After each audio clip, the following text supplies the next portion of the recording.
ความเห็นที่เราต่างเคยมีมันไม่ตรงกันอย่างเคยเป็นช่วงเวลาที่มันร้ายๆไม่มีใครยอมให้กันสักครั้งปฏิเสธทุกเรื่องราวแบบนี้ความไม่เข้าใจกันในครั้งนี้กลัวมันทำลายทุกสิ่งที่เราเคยมีหยุดไว้จะดีกว่าไหมอย่าใช้อารมณ์ที่มีกว้างใส่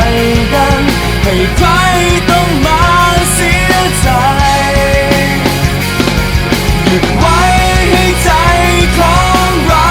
นิ่งสงบลงในเมื่อไรจากนั้นเราค่อยมาพูดคุยกันดังน้ำที่มันกำลังต้องขุ่นมัว